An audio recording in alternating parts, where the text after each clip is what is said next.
welcome back to Builds Not Projects. We're back on the trike build finally. It was kind of a long week of doing a bunch of other things. I'll get to that in a minute. But we're going to get started first on this thing with the jack shaft. Going to get it cut to length. I've decided to put a nut on this side of the axle since it's there, just to make sure it's not going to go that way for any sort of reason.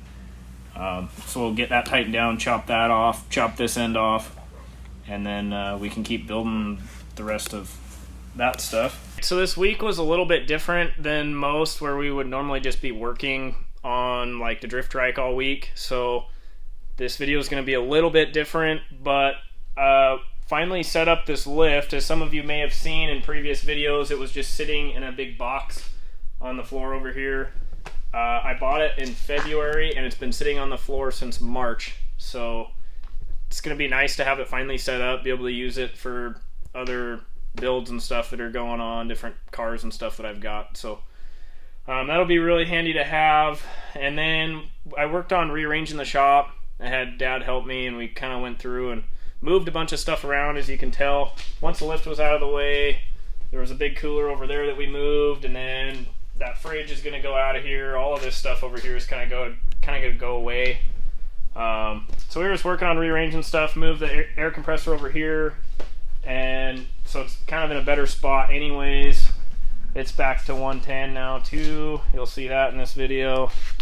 And then we're just going to kind of keep trying to go through the shop more and kind of get workstations kind of set up, get it a little better organized, so that way Dad can have his spot to work on his wood stuff that he's trying to do. As you can probably see, all of it in the back. And then I can have my space to try to work on cars and all of this kind of stuff. So you'll probably see some more of the shop getting rearranged. We probably won't show much of it in video. This week we kind of did because we didn't get enough of the trike done. So it's kind of what's going on for this.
Just barely ran out of cutoff wheel before getting all the way through this thing, so we got to slap a new one on there.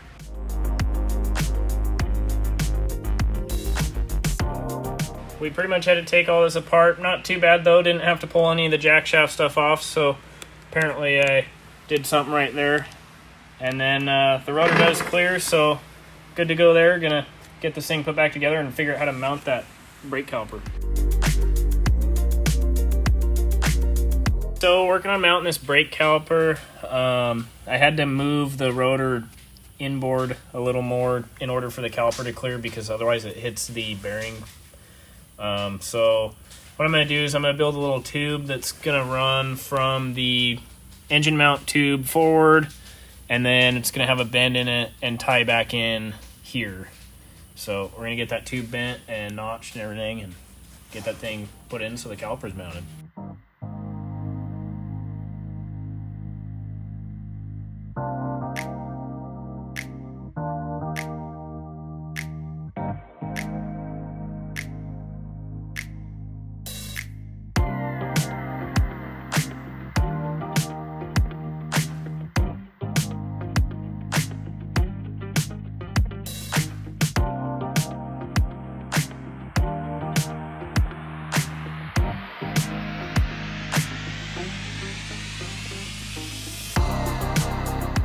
So in order to get the brake caliper where I wanted it, there is such a tight clearance there. A 1.5 millimeter Allen wrench won't even fit in between the axle and the tube. So hopefully it doesn't hit or anything. We'll have to kind of spin it around a little bit here and make sure.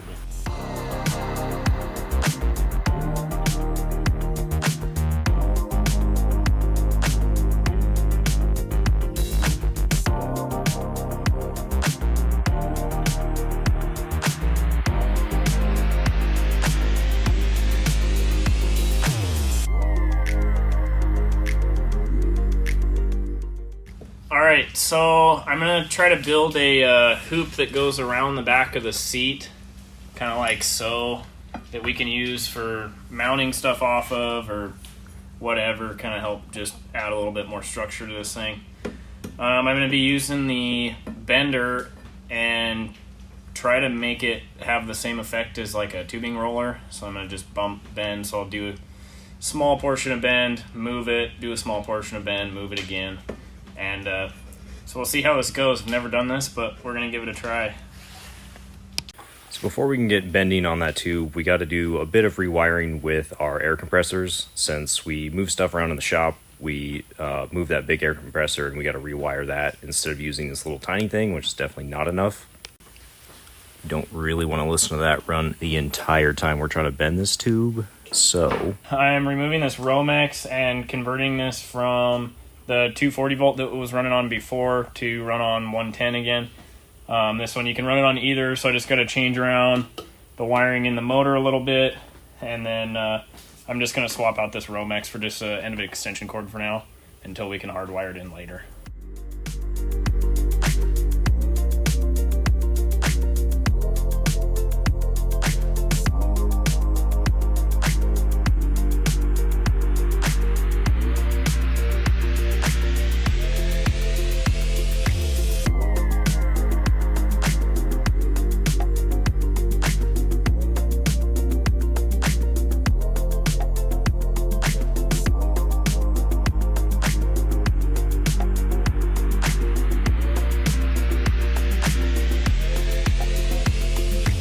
So I've got this cord put back on it.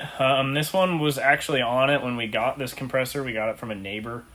And it used to run on the 110, but I thought it could spin the motor faster, maybe put out better air if it ran it on the 220. So we changed it over, and it really made no difference. And it was kind of a pain because I only had one 220 plug-in. So every time I wanted to weld or use the air compressor, I had to swap the plugins. There's a little just low voltage and high voltage chart on the side of the motor that tells you where to move the spade connectors in there.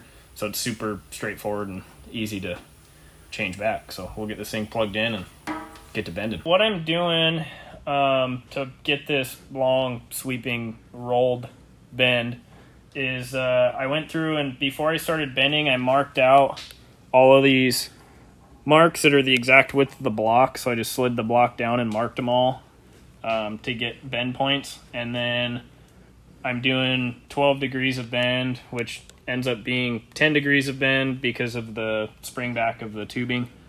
And then I have these marked on my block where the center of the block is, so then that way I can line it up with the electric weld each time, so I can keep it in a straight line, because I don't have a angle cube, which I should probably get, because there's a lot of times where I go, I should use an angle cube, but I don't have one. So I figured out another way to do it without one. So we'll get this thing finished up and then get notching on it and get it put on. If you are interested in any of Rogue Fab's tools, go check them out at roguefab.com and use our code BuildsNotProjects25 for $25 off a purchase of $100 or more.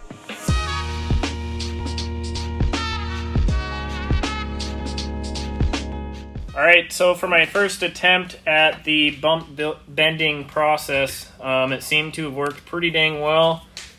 Got it pretty dang good. I'm kind of impressed with myself for just kind of guessing and making it work. So I think that's going to work. We'll get that thing notched up and get it put in.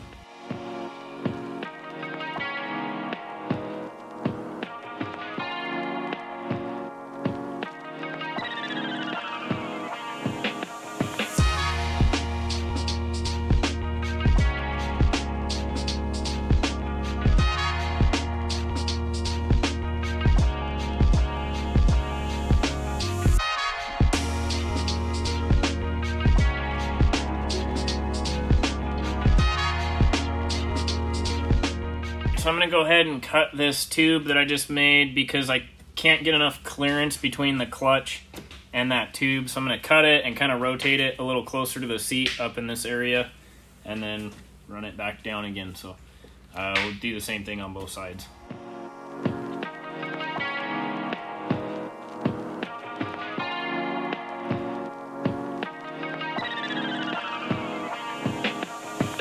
So as we've been working on this thing, we've been talking, and we have never seen any snowmobile powered drift trikes. And I did about 3 hours worth of research one night when I couldn't sleep, and I'm not able to find any sort of snowmobile powered drift trike. So comment down below if you know of any, or maybe do a little looking around. If not, this could be a first snowmobile powered drift trike.